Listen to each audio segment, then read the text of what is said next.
Welcome back to the deep dive.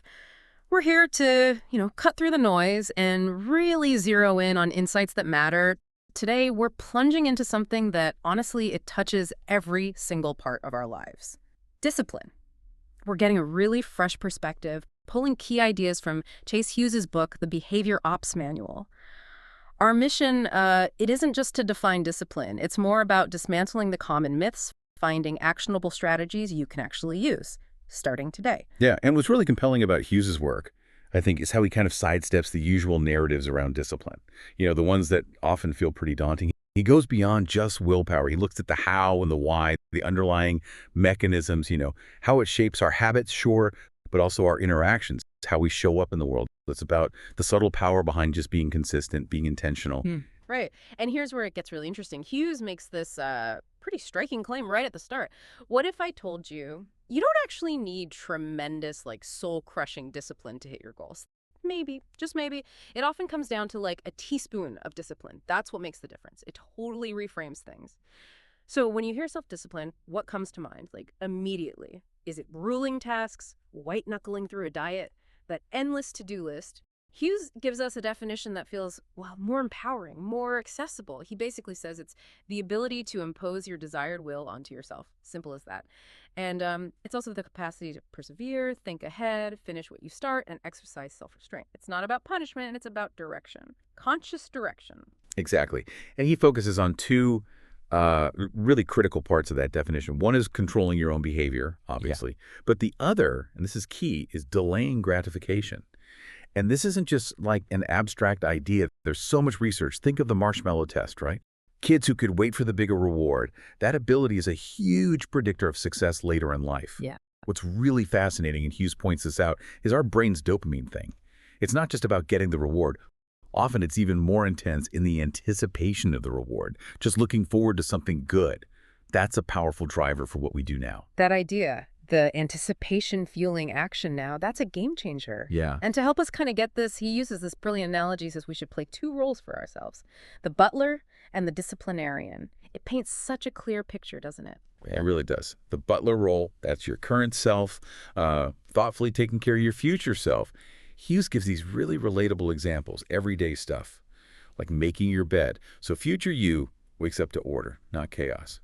Or laying out your clothes for the morning, cuts down decision fatigue, tidying the house before sleep. He puts it really well. If your current self is always thanking your past self, this is a sign that things are going well. Yeah. But the flip side, right? If your current self is always annoyed at past you, like finding a sink full of dishes or waking up exhausted because you stayed up too late scrolling, that's a bad sign. It shows a disconnect, disharmony between past actions and present well-being. We've all been there, that internal groan, oh, past me, why? Yeah. Okay, so that's the butler. Then there's the disciplinarian. Yeah. And this isn't about self-punishment, right? It's your inner decision vetoing machine. This is the part that steps in when you're tempted to just toss clothes on the floor maybe, or binge one more episode when you know you need sleep. It's there when you think about skipping the gym, eating junk, hitting snooze again and again. And what's crucial about the disciplinarian role is it's about forcing the right action right then, in the moment. It prevents that little lapse from derailing the bigger goal. It's immediate, firm. It's the part of you that sees the long-term cost of that short-term comfort. And it acts. It protects future you. This really changes how we should think about building habits then. Because, and this is where it really clicked for me, Hughes makes this striking claim. So many people think they need this massive, overwhelming amount of discipline, constantly. But he says, actually, you only need the discipline required to form the habit, to get it started. Once it's formed, the heavy lifting, the discipline part for that task, it's basically done. That is the absolute crux of it, yeah. Hughes explains that a habit, once it's locked in, it runs on this almost automatic loop. It doesn't need that constant drip feed of willpower that feels so draining. Think about the gym example. For people who go consistently, it's not usually this daily, heroic struggle of discipline, right? Not after a while. It's the initial push, those first few weeks maybe of applying discipline to just get there. Then the habit kicks in. He talks about his military experience, saying it's deliberate habit formation that separates those who succeed from those who fail. So the real effort isn't maintaining discipline forever. It's using it strategically, to carve out those pathways for new habits. That feels, Incredibly liberating, doesn't it? The idea that you only need, what did he say, a few tablespoons of discipline to build really powerful habits, life-changing ones. So, for you listening, think about those habits you've wanted to start. Getting to bed on time, eating cleaner, journaling, physical health stuff, social skills even. Hughes suggests all of these are basically driven by concern for future self, understanding that these small, deliberate choices, they add up. Big time. Okay, now let's dig into something I found really insightful. How self-discipline isn't just like an internal thing. It actually shows itself in interesting ways in conversation and social settings. It's almost like this invisible signal others pick up on. It's like an aura, yeah. Hughes calls them authority tripwires. These are basically external signs that signal your level of self-discipline to others, often unconsciously. First, appearance. Personal hygiene, haircut, clothes, even skin condition. It all reflects the care you take, the discipline. Then, confidence. When you consistently do the work, waking up earlier, working harder, eating better, it builds this quiet internal confidence. Not arrogance, just self-assurance, knowing you've earned it. Next is connection. If you're not weighed down by feeling irresponsible or disorganized, you're more present. You connect better, more genuinely. And finally, those internalized feelings. You know, when you meet someone who just has incredible self-discipline, there's a feeling they give off. People just sense they're reliable, trustworthy. They follow through because they stick to their own timelines. It's fascinating how our inner world really does project outward so clearly. So the big question then is, how can you, listening right now, cultivate this, create that positive ripple effect? How do we go from just understanding this stuff to actually living it? Well, Hughes gives us a pretty clear roadmap. It's built on 4 pillars: repetition, reminders, tracking, and force. And he really emphasizes this key idea. Forcing the present version of you to think of the future you is the only way to get self-discipline into an unconscious process. Now, force sounds harsh, maybe, but it's not punitive. It's about a deliberate push, prioritizing future you, embedding that intention. That's powerful and practical. Okay, so what are the steps? First, he talks about loving yourself, which isn't just bubble baths, right? It means genuinely investing in your well-being, maybe doing something fun alone, an isolation vacation even, just to reconnect with yourself, or simply taking credit you've earned, acknowledging your own hard work. Then, environment is step 1, signaling change to your brain. Exactly. Specifically to your reticular activating system, your RAS. That filter in your brain decides what you notice. By making small tweaks to your environment, changing your alarm tone, shaking up your morning routine, moving furniture, new phone wallpaper, you're telling your RAS, hey, pay attention. Something new and important is happening. It basically flags these new habits, this self-development stuff, as important. Lets it through the filter, increases your awareness. Okay, so you prime your environment, and that leads right into future projection is step 2, getting super clear on goals. He says, vision board the heck out of your life. Or maybe more like spend serious time, hours even, getting total clarity, using images, making it vivid. And it's not just a craft project, right? It's about daily rehearsal of that future success. You're training your brain to constantly see it, move towards it. And it's crucial to remember the fuel for all this, the biggest source of self-discipline, is having a clear why, a deep personal reason to do the task. Without that why, even the best intentions can fizzle out. That why is everything. Absolutely. Okay, so for daily practice, Hughes gives us this very concrete morning routine, his boot up sequence. He breaks it down. First, protect your start, phone on airplane mode, guard that time fiercely. Then, immediate accomplishment and energy, make the bed, coffee, exercise, cold shower, get energized. Next, planning and focus, journaling to schedule or review, set a specific goal. I will do X before 11 a.m., maybe meditation or yoga. And finally, positive input and environment.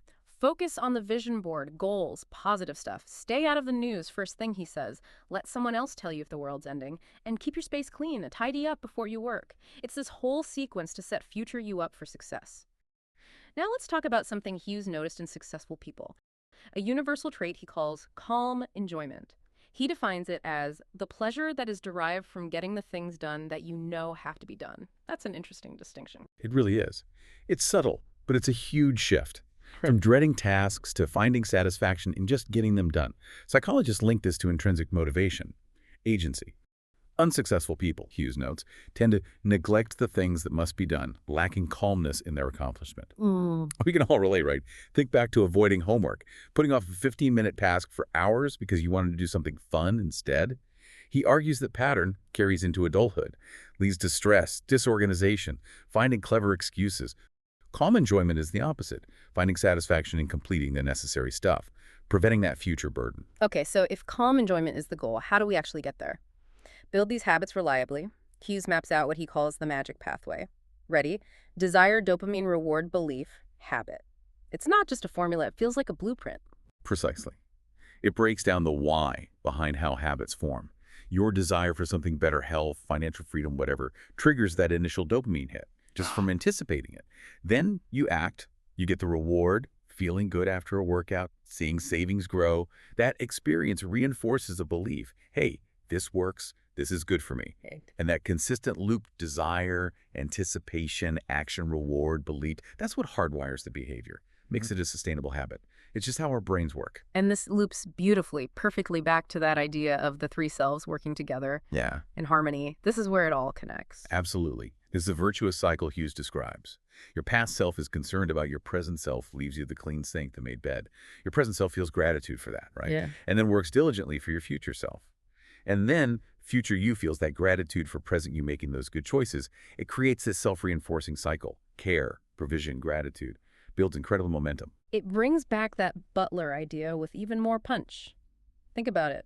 Setting up coffee, laying out medicine, outfits, tidying the house, getting enough sleep, simple things. But also the bigger stuff, saving money, journaling your growth, working on health, learning skills. Hughes frames these as gifts. Your actions are a gift to your future self. Wow, what a way to think about our daily choices. And he emphasizes this cycle isn't just nice, it's addictive in a good way. The more you thank your past self for setting you up, the more motivated you get to set up your future self. It builds this really powerful positive feedback loop, makes doing the right thing feel natural, rewarding, deeply satisfying. So as we wrap up this deep dive, the core message, it's simple, really, but powerful. Self-discipline isn't about this monumental, painful struggle. It's strategic. It's about using that teaspoon of discipline to build habits thoughtfully. And it's about cultivating that harmony, that appreciation between your past, present, and future selves. It's a great reminder that value and mass are not the same. Profound insights don't always need hundreds of pages. Right. And maybe this raises an important question to leave you with, something Hughes encourages reflecting on. As you grow, learn to see your future self in every action you take. What effect will this have on them? Will they be pissed off that I made this choice? Is this aligned with the life they want? Does this choice set them up for the goals I have set for them? That's a really powerful thought to carry with you. Thank you so much for joining us on this deep dive into discipline. Now, go out there, be your future self's best, most thoughtful butler today.